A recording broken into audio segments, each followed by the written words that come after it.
Je suis en fait un footballeur d'Afrique centrale, de l'Afrique noire. Puis j'ai 22 ans, puis j'ai été contacté par un manager africain qui m'a dit qu'il travaille avec un partenariat avec des Belges. Puis 2 semaines après, il les a invités, ils sont venus en Afrique. Ils m'ont vu jouer quelques matchs, ils ont été intéressés. Ils ont décidé de me faire voyager. Bon, ils étaient en contact avec des clubs ici, en Belgique. Un de ces clubs a tout faxé, invitation, prise en charge, tout quoi. Puis quelques temps après, je suis allé à l'ambassade. Ça a pris le temps que ça a pris pour avoir le visa.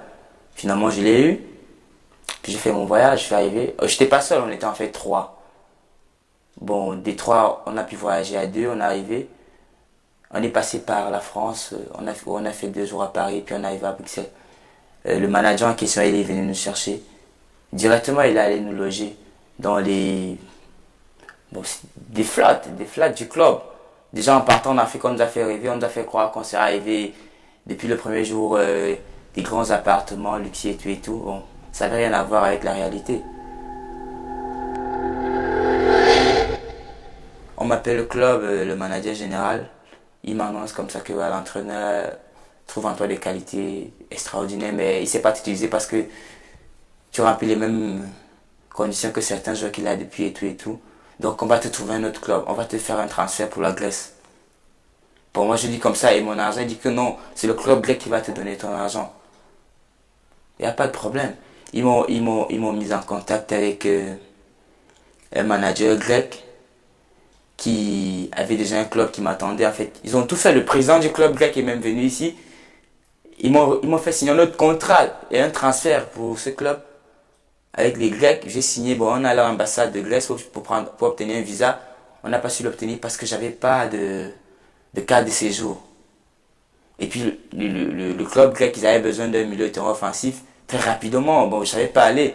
Comme ça, on a proposé à l'ambassade de Grèce qu'il fallait que je fasse un retour sur le Cameroun pour pouvoir revenir après par la Grèce directe, quoi. Mais c'est pas facile parce qu'en Afrique, chez nous, ça se passe pas comme ici, hein. Tout est compliqué là-bas. Déjà, pour venir en Belgique, j'ai fait pratiquement 3 mois d'attente pour le visa et retourner en Afrique. Déjà, mes parents m'ont dit que c'était pas possible. Moi, j'ai une grande sœur ici, quelque part, et puis elle m'a dit si tu y vas, c'est grave pour toi, c'est pas certain que tu reviendras un jour.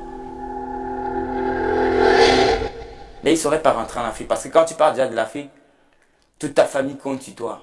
Quand tu viens pas d'une famille aisée. Moi, encore j'ai cette chance, je viens d'une famille aisée. Mais ceux qui n'ont pas cette chance-là, toute ta famille compte sur toi. On attend à ce que tu rentres un jour bien, tu changes la vie de toute la famille. Mais si toi-même tu n'as pas de position, tu ne peux pas rentrer en Afrique comme ça. C'est la honte pour toi et pour ta famille.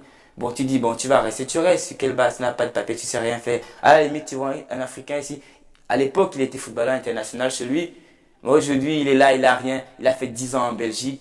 Il joue à la limite troisième provincial parce que là-bas, on s'est encore jonglé pour jouer sans papier. Et puis il a 5000 est logé. Il meurt comme ça.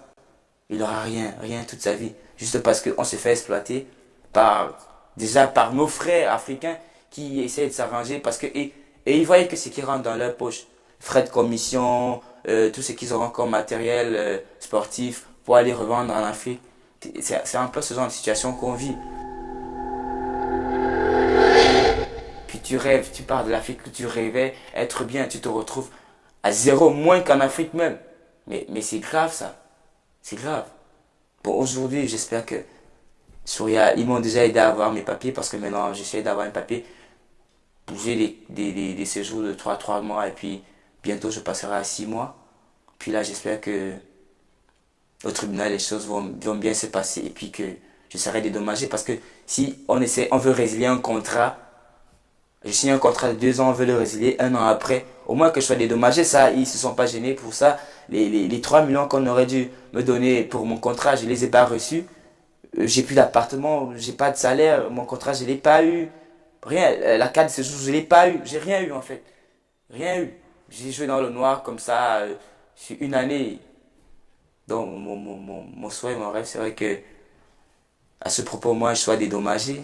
En fait, si même ils le font pas au moins que je puisse avoir mes papiers parce que mon rêve serait de jouer, pas seulement en Belgique, jouer au football de haut niveau. Bon, pour le moment, ça devient difficile parce que tu passes pratiquement une saison sans jouer, c'est difficile, hein. Même si tu joues en délai, aujourd'hui, tu passes une saison sans jouer, tu perds beaucoup.